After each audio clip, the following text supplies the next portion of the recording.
سر جی تسی نوکریوں فارغ ہو گئے ہو. الماس یو ٹرسٹ می, میرے ہاتھ میں پین پکڑا ہوا تھا, وہ نیچے گر گیا کیونکہ 750 روپے کی وہ نوکری تھی اور 750 کی بجٹنگ میں نے کر لی تھی کہ یہ میں نے والدہ کو دینا ہے, یہ چھوٹے بھائی کی فیس ہے, یہ گھر کے اخراجات ہیں. میں نے کہا جی فارغ بھی ہو گیا ہونے کے لیے, میں کیا ہوا؟ انہوں نے کہا جی رات 2:30 بجے ملتان سے آتے ہوئے پروجیکٹ ڈائریکٹر انہوں نے وزٹ کیا. میجر فلاں نے وزٹ کیا جی. ٹھیک ہے. انہوں نے کہا کدھر ہے پرچیز انسپیکٹر؟ میں نے کہا جی لاہور گیا. انہوں نے کہا نوکری سے فارغ ہے اور کل صبح نیلا گنبد پاسکو ہیڈ کوارٹر 4تھی منزل پر آ کے مجھے ملے. حالانکہ رات کو 12 بجے تک نہیں بنتا, آپ کی نوکری تو دن کے ٹائم. جو ہوا میں آپ کو بتا رہا ہوں. ٹھیک.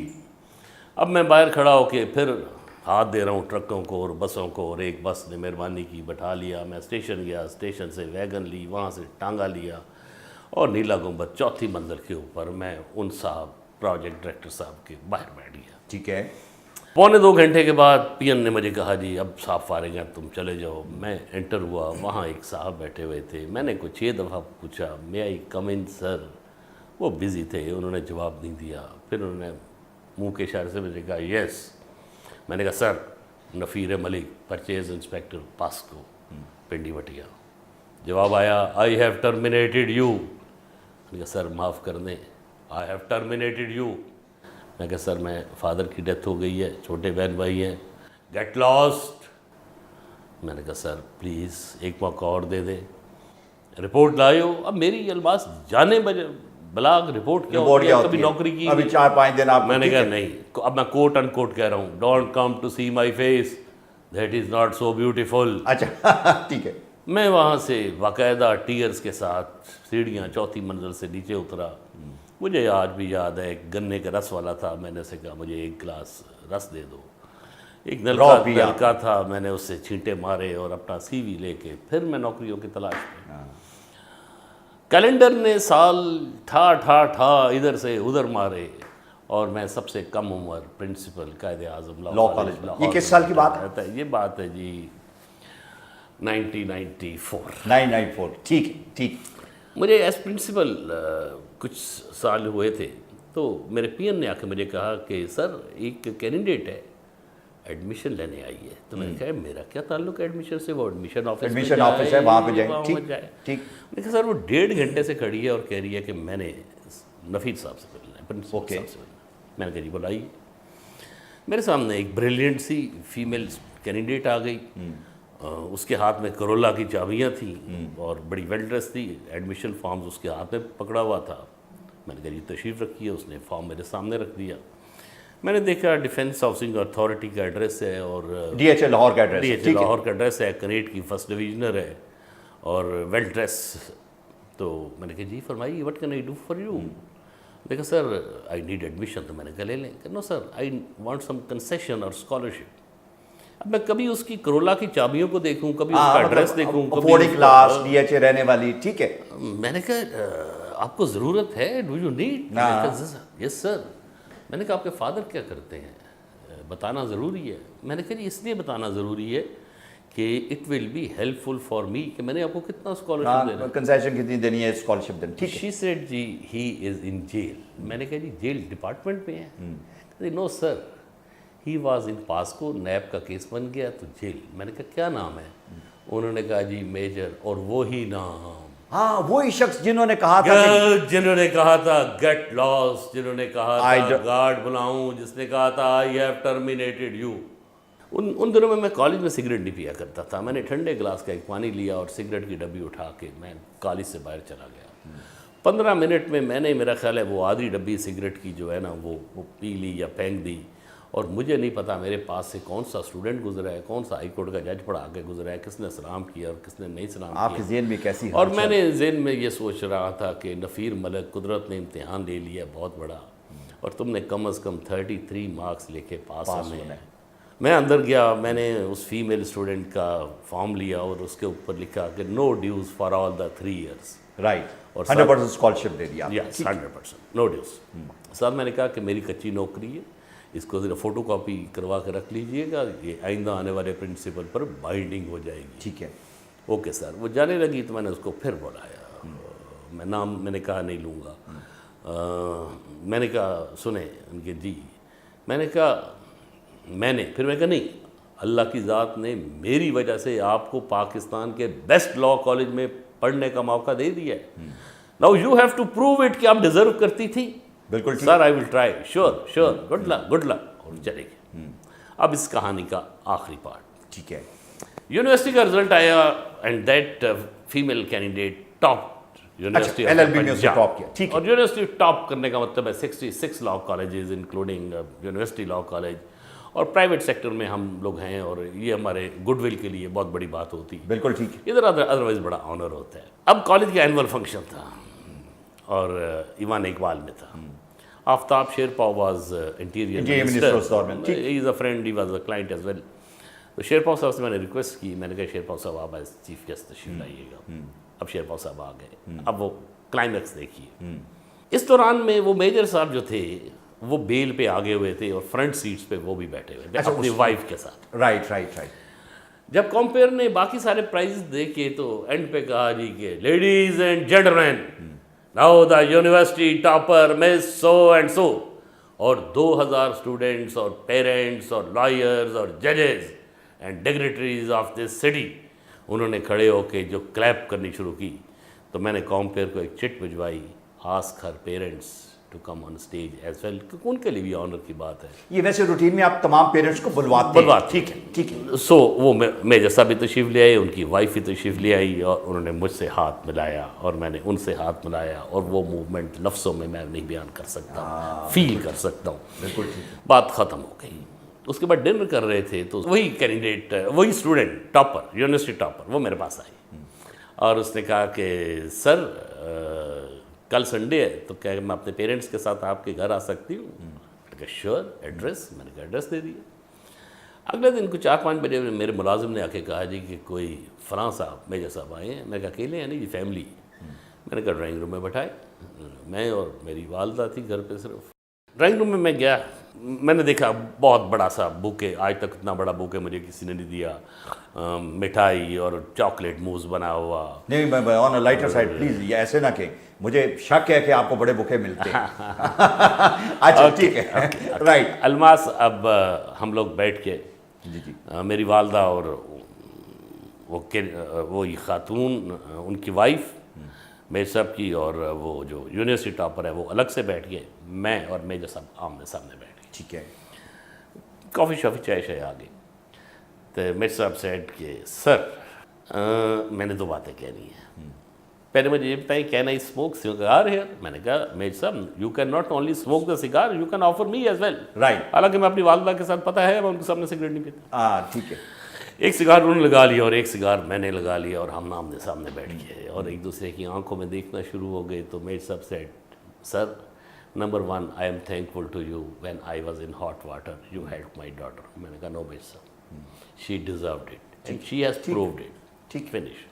Second, میں نے کہا سر میرے دوست کہتے ہیں میری یادداشت بڑی تیز ہے. مثلا جب میں کاکول میں تھا وہ کہنے لگے تو مجھے پتہ ہے میرا کون سے دوست کو کون سے برانڈ کا سگریٹ پسند تھا, کس کی برتھ ڈے کب تھی, کس کو کون سے کلر کا سوٹ پسند تھا.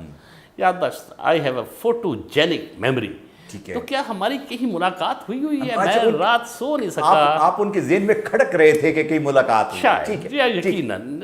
تو ہماری کہیں آپ جم خانہ کے ممبر تو نہیں ہے؟ میں نے دل میں سوچا میں جم خانہ کا گیٹ اندر داخل نہیں ہونے دیتا تھا. ٹھیک ہے.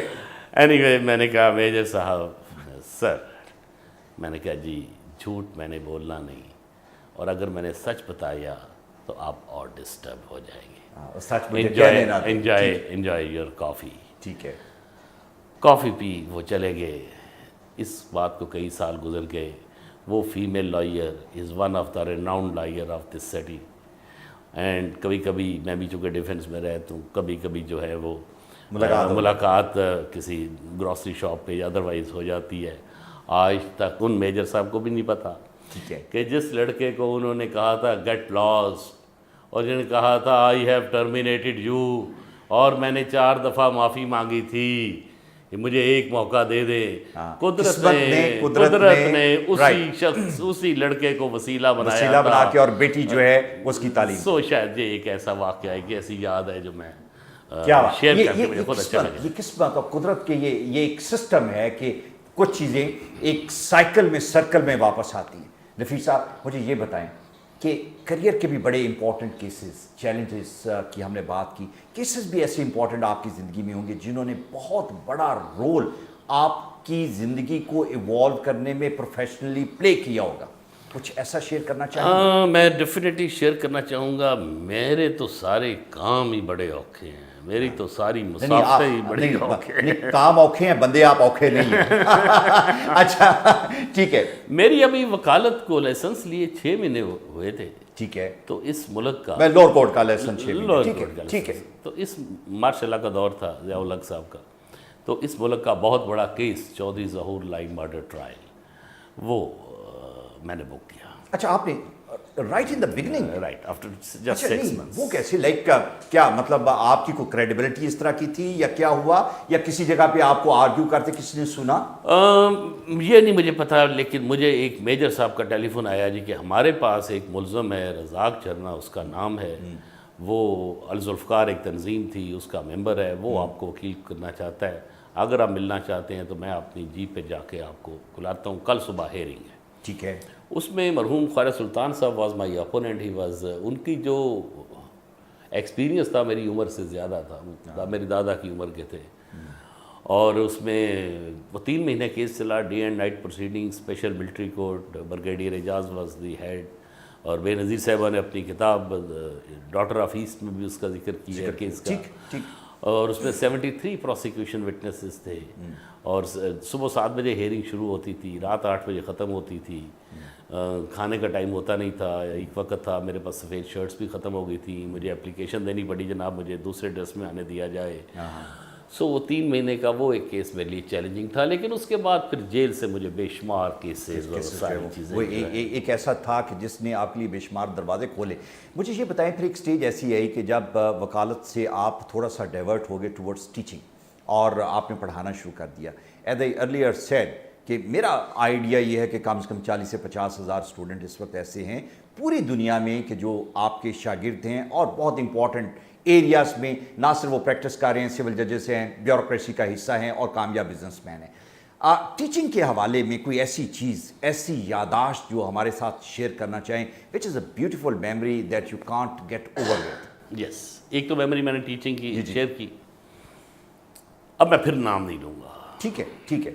ایک دفعہ میں اپنے پرانے آفس فرید کوٹ روڈ میں بیٹھا ہوا تھا، کلائنٹ کوئی تھا نہیں، تو میرا آفس بوائے تھا، آپ مسٹر اے سمجھ لیجیے. ٹھیک ہے. تو میں نے بیل دی تو مسٹر اے آ گیا. میں نے کہا مجھے ذرا کافی پلا دو. تو کافی لے کر آیا. اس وقت نہ کوئی کلائنٹ تھا نہ کوئی اور منشی تھا. تو میں نے کہا کہ آپ کتنا پڑھے لکھے ہو؟ اس نے کہا سر جی میٹرک. میں نے کہا آپ کے فادر کیا کرتے ہیں؟ اس کے جی فادر میرے کی تو ڈیتھ ہو گئی ہے.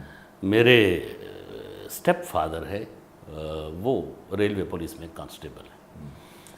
میں نے سے کہا آپ ایف اے کیوں نہیں کر سکتے؟ اس نے کہا سر میں نہیں کر سکتا. میں نے کہا کیوں؟ کہ میری انگلش بڑی ویک ہے. میرے ساتھ اس وقت 2 جونیئرز ہوا کرتے تھے، ایسوسیٹس. جونیئر تو نہیں میں کہتا، ایسوسیٹس ہی ہیں وہ میرے. تو میں نے کہا کہ ان کو بکس لا دیں اور ان کو تیاری کروائیں. 1-2 سپلیز کے بعد مسٹر اے نے ایف اے کر لیا. میں نے کہا اب آپ بی اے کر لیں. اس نے ایک چیخ ماری. اس نے کہا سر وہ نہیں میں کر سکتا. میں نے کہا کیوں؟ اس نے کہا سر میری انگلش بڑی مشکل سے ایف اے کی ہے. میں نے کہا نہیں. میں نے کولیگس کو پھر کہا کہ اس کو بکس لا دیں. 3-4 سپلیوں کے بعد بی اے کر لیا. اس کو میں نے کہا لا کر لو. اس نے اس سے بڑی چیخ ماری. اس نے کہا جی یہ نہیں ہو سکتا. میں نے کہا اتنی موٹی موٹی کتابیں آپ پڑھتے ہیں، میں نہیں کر سکتا. میں نے کہا نہیں تم کر لو.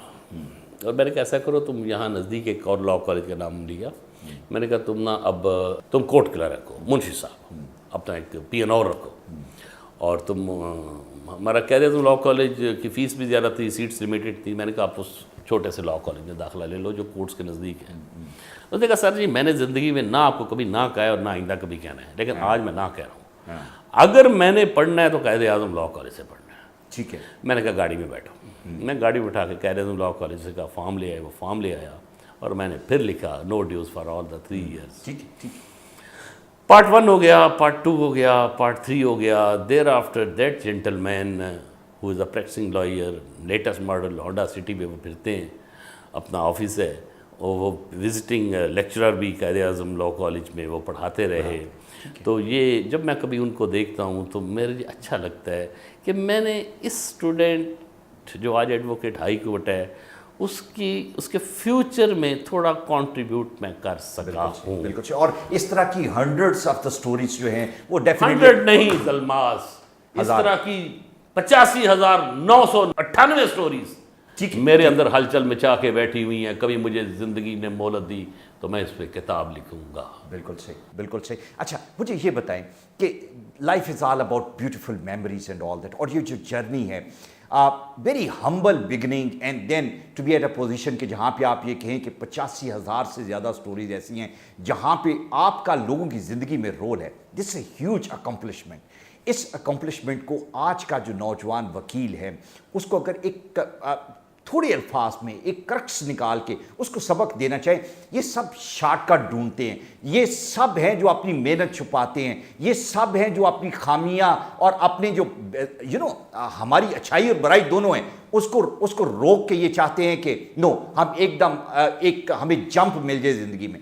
How would you advise them about the way of life? Almas, Farsi مجھے نہیں آتی لیکن ایک فارسی کا محاورہ ہے گرگے بارہ دیدہ. میں نے تو اپنی ساری زندگی بیسیکلی مجھے 2 کوٹیشنز, ایک یہ فارسی والی اور ایک کوٹیشن ہے انگلش کی کہ life does not consist of holding good cards but of playing a پور ہینڈ ویل. کہ کارڈز آپ کھیل رہے ہیں, تاش کھیل رہے ہیں اور قدرت نے آپ کے ہاتھ میں یکا بادشاہ بیگی پکڑا دیا, آپ گیم جیت گئے ہو. آپ کا کیا کمال ہے. ٹھیک ہے, آپ کا کمال یہ ہے کہ قدرت نے آپ کے ہاتھ میں دکی تکی اور چوکی پکڑا دی ہے جیت کے دکھائیں اور آپ خوبصورت گیم کا مظاہرہ کر گئے ہو. بالکل ٹھیک. تو میں نے اپنی زندگی ایک تو اس مثال اور دوسری یہ گرگے بارہ دیدہ, یہ ایک سمبل ہے گرگے بارہ دیدہ. رائٹ. مجھے اتنی ہی فارسی آتی ہے. یہ بھیڑیے وولفس, ان کی ایک سائیکی ہوتی ہے. نیٹ پہ جا کے ینگسٹرز میرے کولیگز دیکھ سکتے ہیں کہ جب برفانی علاقوں میں برف پڑتی ہے تو یہ غاروں کے اندر سرکل کی شکل میں بیٹھ جاتے ہیں. ٹھیک ہے. باہر تو برف پڑ رہی ہوتی ہے, فوڈ ہوتا نہیں ہے, تو یہ ایک دوسرے کی طرف دیکھتے رہتے ہیں. اب اندر سے سارے ٹوٹے ہوئے ہیں, اندر سے سارے بھوکے ہیں, اندر سے سارے سروائیول کا سوچ رہے ہیں, لیکن وہ اپنی لکس کے ساتھ اور وہ اپنی باڈی جسچرز کے ساتھ اور وہ اپنے ریفلیکسز کے ساتھ دوسروں کو میسیج دے رہے ہوتے ہیں کہ میں بالکل ٹھیک ہوں, ویجیلنٹ ہوں, میری طرف نہ آنا, چیر پاڑ کے رکھ دوں گا. بالکل صحیح. اس میں سے جس کی گردن ڈھلکتی ہے باقی اس کو پکڑتے ہیں, اس کو کھا جاتے ہیں. یہ پروسیس چلتا رہتا ہے. پھر ہر کوئی ٹرائی کر رہا ہے, میں بڑا مضبوط ہوں, میں بالکل ٹھیک ہوں, ٹھیک ہے, حالانکہ سارے بھوکے ہیں, سارے بھوک کاٹ رہے ہیں, سارے اسی مصیبت میں ہیں, لیکن ایک دوسرے کو بتا رہے ہیں کہ میں بالکل ٹھیک ہوں, میری طرف نہ آنا. پھر اینڈ پہ جب 2 رہ جاتے ہیں اور ایک دوسرے کو دیکھتے رہتے ہیں اور جس کی ذرا سی الگ جھپکتی ہے دوسرا اس کو پکڑ کے کھا جاتا ہے. اب وہ جو ایک باقی رہ جاتا ہے وہ پیچھے مڑ کے لکھتا ہے, انگڑائی لیتا ہے, باقیوں کی ہڈیاں پڑی ہیں, وہ باہر نکلتا ہے, اسے کہتے ہیں یہ گرگے بارہ دیدہ ہے. گر کہتے ہیں بھیڑیے کو, بارہ کہتے ہیں رینی ڈیز کو, دیدہ کہتے ہیں دیکھنے کو, کہ سروائیول آف دی فٹیسٹ, یعنی ایسا بھیڑیا جس نے رینی ڈیز دیکھے ہیں. میری اپنے ینگ دوستوں کے ساتھ, چھوٹے بھائیوں کے ساتھ, کولیگز کے ساتھ یہ ہے کام زیادہ کرنا پڑے گا. سینئرز کبھی اچھا ہوگا, کبھی اچھا نہیں ہوگا. آپ کے پاس سم ٹائم پیسے ہوں گے کھانے کے, سم ٹائم نہیں ہوں گے, لیکن اس پروفیشن میں کامیاب ہونا ہے یا کسی بھی پروفیشن میں کامیاب ہونا ہے تو گرگے بارہ دیدہ بن جاؤ. میں ایک بات اگر نہیں کہوں گا تو میرے اندر ایک تشنگی رہ جائے. جی. میں نے بتایا میرے فادر ایئر فورس میں تھے. جی. ساری عمر وہ آفیسرز کو سلوٹ مارتے رہے. ٹھیک ہے. میں نے اپنے گھر میں, اپنے بیڈ روم میں ان کی ایک تصویر رکھی ہوئی ہے. ٹھیک ہے, میری ان کے ساتھ بڑی سینٹیمنٹل. ٹھیک ہے, میں نے اپنے بیٹے کا نام حارث نفیر نہیں رکھا, حارث منیر رکھا ہوا ہے. آپ نے دادا کا نام دیا اس میں. ٹھیک ہے. آج سے کچھ مہینے پہلے فادر ساری عمر ایئر فورس کے آفیسر کو سلوٹ مارتے ملے, تو میں نے قائد اعظم لاء کالج کی طرف سے ایک لیٹر لکھا ایئر چیف صاحب کو. ٹھیک ہے. کہ جتنے بھی شہداء ہیں ان کے جو اسٹوڈنٹ, ان کے جو بچے بچیاں ہیں یا جو آپ کے سرونگ آفیسرز, یا ہم قائد اعظم لاء کالج کی طرف سے ان کو 50% اسکالرشپ دیں گے. ٹھیک ہے. اور جواب مجھے آیا ان کا کہ air vice marshal mister so and so will himself will come. اچھا, دیٹس گریٹ. ٹھیک. بالکل صحیح. میں نے اس دن صبح اپنے چھوٹے بھائی سے کہا کہ میں نے زندگی میں بے شمار اسپیچز کی ہیں, بے شمار فنکشن اٹینڈ کیے ہیں, پاکستان میں بھی کی ہیں, پوری دنیا میں بھی کی ہیں, but tomorrow perhaps I am going to deliver my best speech. مجھے ہمارے ایک دو کولیگس انہوں نے کہا کہ اپنے پرسنل بات نہیں کیجیے گا, ہمیشہ بڑے سینٹیمنٹل اپنے فادر کے حوالے سے ہو جاتے ہیں. میں نے کہا don't advise me, I know what to do. اور جب وہ ایئر وائس ماسٹر صاحب اور بیس کمانڈر لاہور یہ لوگ تشریف لائے اور سب فارمیلٹیز وغیرہ ہو گئی, اور تب میں نے ان کو کہا, میں نے کہا جی آپ سوچتے ہوں گے کہ ہم پرائیویٹ سیکٹر میں ہیں, ہمیں بھی فیسیں چاہیے ہوتی ہیں, میں یہ کیوں کر رہا ہوں. اور جب میں نے انہیں بتایا کہ میں ایک ایئر مین کا بیٹا ہوں اور پاکستان ایئر فورس ابھی بھی میری والدہ کو پینشن دے رہی ہے, اور جو سفر میں نے فادر کی ڈیتھ کے بعد آج تک گزارا تھا, تب میں نے سوچا تھا کہ میں زندگی میں اگر کچھ بن سکا تو میں ایئر فورس کے لیے پے بیک کروں گا. آج وہ دن آ گیا ہے, and that is why I am doing so. اور وہ تصویر جس میں وہ بیس کمانڈر صاحب اور سینئر موسٹ وہ آپ کے ساتھ کھڑے ہیں, ٹھیک ہے, وہ میری بات سن رہے ہیں, وہ تصویر لے جا کے اور اس میں نے اپنے فادر کی اس تصویر کے ساتھ رکھ کے تو نیچے ایک کیپشن لکھ کے رکھ دیا ہے کہ daddy this is what I could do in my life. What a satisfaction. What a satisfaction. And what an achievement. Thank you so much, Nafeer bhai. It was very emotional. It was something which I will remember for a longer period of time, learning the life story of Nafeer Malik, who is a success story. جن کو ہم کوٹ کرتے ہیں, جن کو ہم we look up to him as a very successful attorney, as a very successful teacher.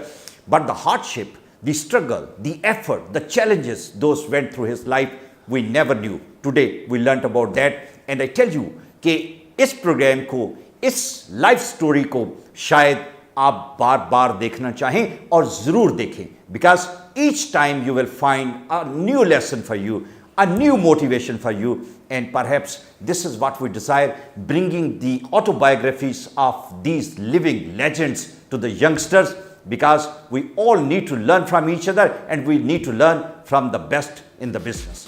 Thank you so much.